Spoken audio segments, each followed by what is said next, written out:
L'Assemblée nationale française a renversé le gouvernement du Premier ministre Michel Barnier.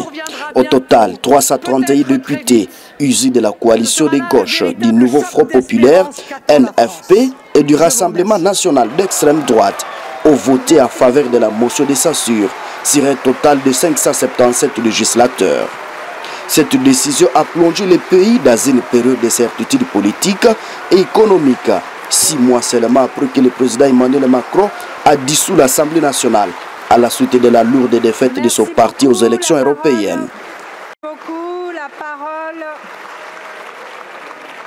La parole est à présent Madame la Présidente Marine Le Pen pour le Rassemblement national. Pour une durée de 15 minutes.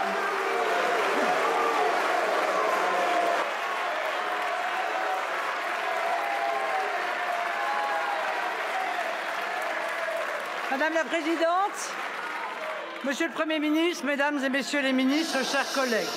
Allez, silence, s'il vous plaît. Nous voilà arrivés au moment de vérité. Un moment parlementaire inédit depuis 1962 qui va sceller, selon toute vraisemblance, la fin d'un gouvernement éphémère, un gouvernement de circonstances et finalement d'apparence.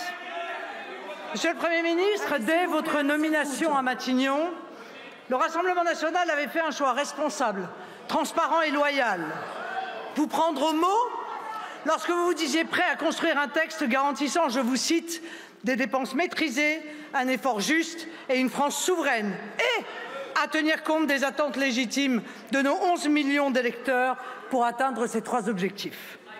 Nous avons voulu croire, manifestement à tort, que vous ne seriez pas le simple continuateur d'un système rejeté lors des dernières élections, mais un bâtisseur sincère, conscient des souffrances du pays, capable d'appréhender les nouveaux équilibres politiques et de rendre enfin la parole à ces millions de Français ignorés comme effacés de l'esprit des gouvernants. Mais au fil de ces 3 petits mois, il est apparu que vous étiez en réalité à la tête d'un gouvernement dépourvu de toute assise démocratique, y compris au cœur de votre soi-disant socle commun, un socle par ailleurs miné par les ambitions personnelles et les manœuvres de couloir qui le rongent. L'Assemblée nationale va très vraisemblablement censurer dans quelques minutes cette illusion d'optique. Vous vous êtes dit surpris de cet épilogue.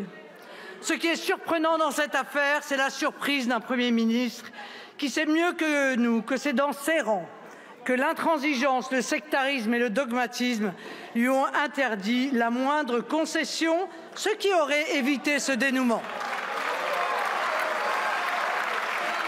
Monsieur le Premier ministre, vous avez fait le choix de prolonger l'hiver technocratique dans lequel est plongée la France depuis l'élection d'Emmanuel Macron en 2017. La déconnexion des attentes démocratiques, la verticalité des décisions, le refus des consultations et des compromis, en somme, le respect de la volonté du peuple français en matière migratoire, sécuritaire ou fiscale, ou en matière de construction européenne, et ce malgré les résultats sans appel des élections de juin et juillet dernier.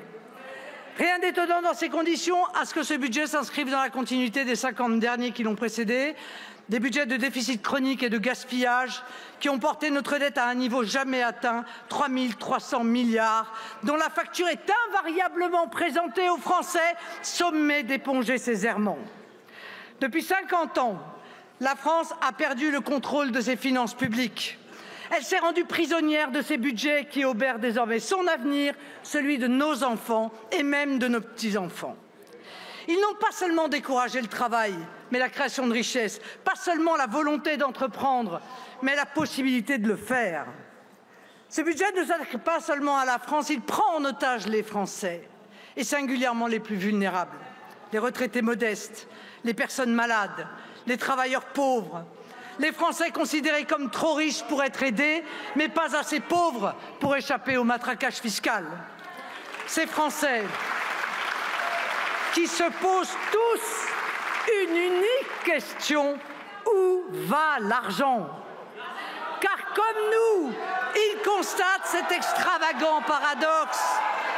Toujours plus d'impôts et pourtant toujours moins de services publics, toujours moins de protection sociale.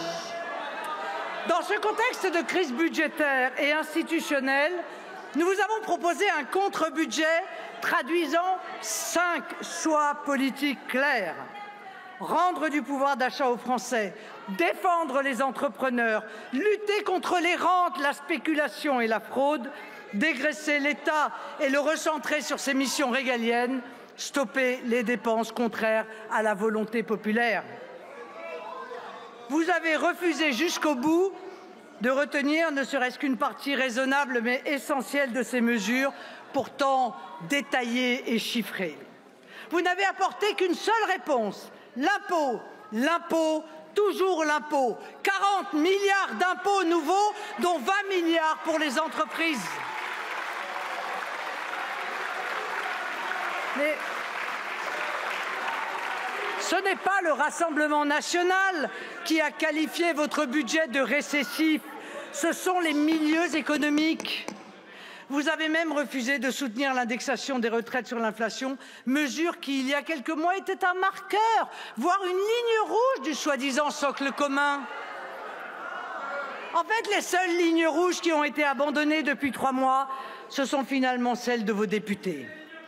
Je voudrais rafraîchir ici, d'ailleurs, la mémoire de certains d'entre eux, car ils semblent comme frappés d'amnésie générale.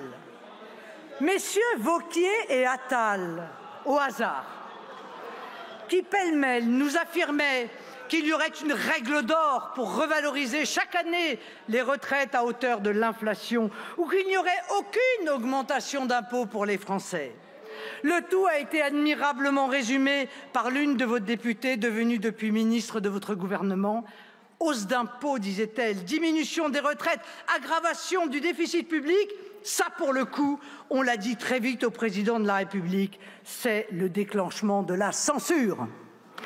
Mais le budget que nous rejetons aujourd'hui ne fait pas que renier vos promesses. Il ne comporte ni cap ni vision.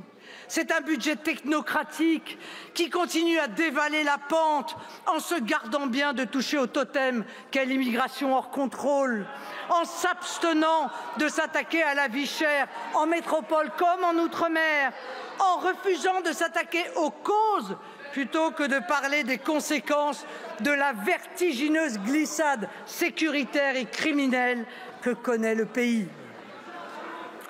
Permettez-moi de m'arrêter un instant sur les Outre-mer, si chers à mon cœur. Manifestement, vous n'avez pas pris la mesure de leur désespoir.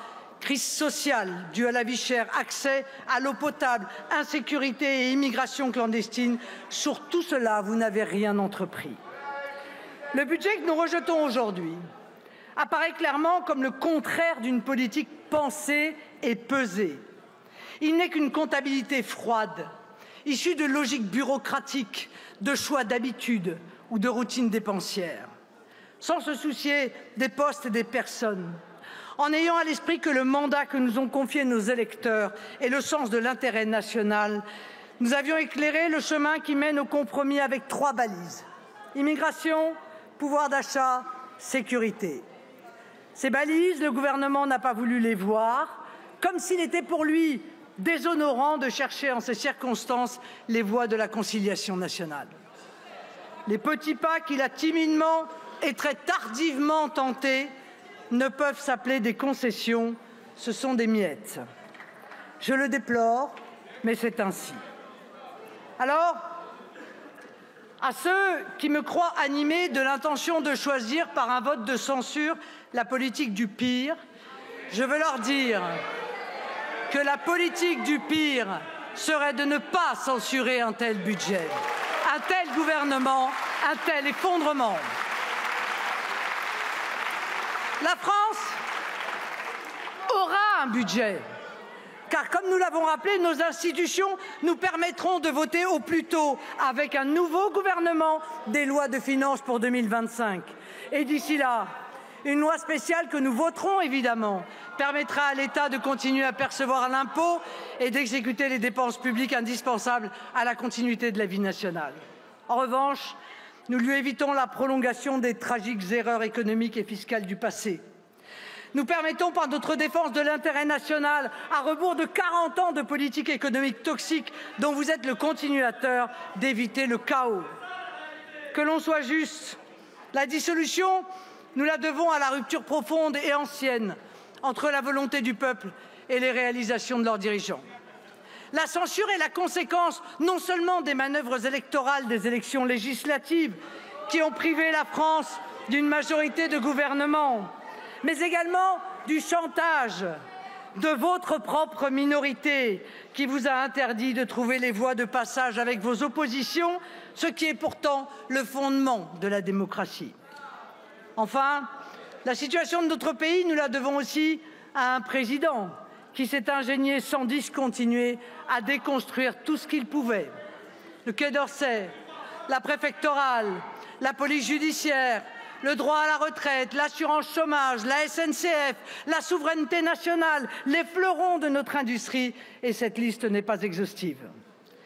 Emmanuel Macron s'est attaqué depuis 7 ans à tous les murs porteurs de l'État et de la nation et a terriblement affaibli la fonction présidentielle, clé de voûte de l'édifice institutionnel français. Parce que nos logiques constitutionnelles le commandent.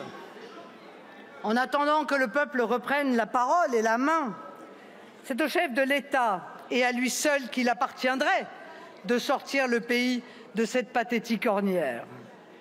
Je le dis ici, j'ai trop de respect pour la fonction suprême, de déférence à l'égard de nos institutions, de révérence vis-à-vis du suffrage universel, pour participer à une quelconque entreprise, même parlementaire, de demande de destitution. Je laisse cela aux tchéguévaristes de carnaval qui, sans nul doute, se reconnaîtront.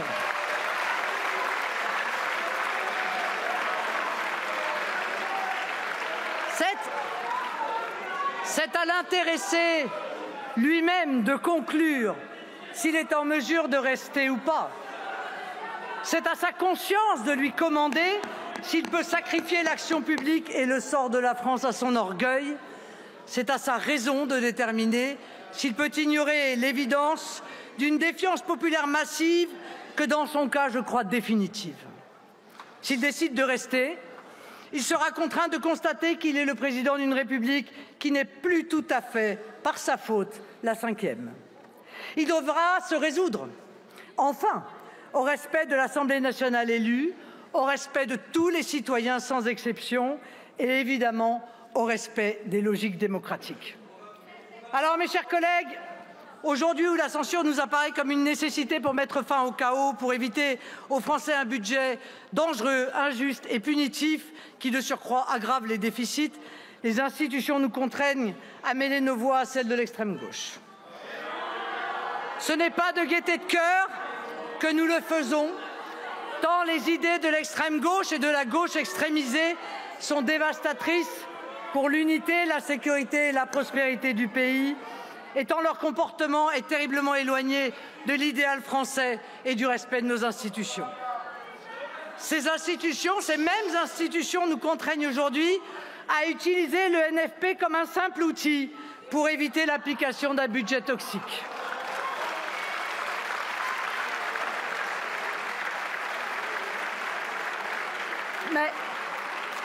Mais contrairement à ce que vous avez fait en juin dernier, nous ne les envisagerons jamais comme des alliés. Car les Français n'oublieront pas que si tant de députés insoumis siègent sur ces bancs, c'est grâce au désistement des candidats macronistes et LR. Si tant de députés macronistes et LR siègent sur ces bancs, c'est grâce au désistement de candidats insoumis, n'est-ce pas, Monsieur Wauquiez? Quoi qu'il advienne, le Rassemblement national se tiendra prêt pour ouvrir au pays la voie du redressement qui l'attend. C'est la vocation même de la France, d'ailleurs, de renouer avec le sursaut et la grandeur. Je veux dire à ceux qui souffrent et qui désespèrent que le temps n'est plus très loin, avant que ne se profile la grande alternance, cette grande alternance que nous appelons de nos vœux et qui sera synonyme pour tous les Français de délivrance. Ce jour viendra bientôt, peut-être très vite. Ce sera là le véritable choc d'espérance qu'attend la France. Je vous remercie. Merci beaucoup.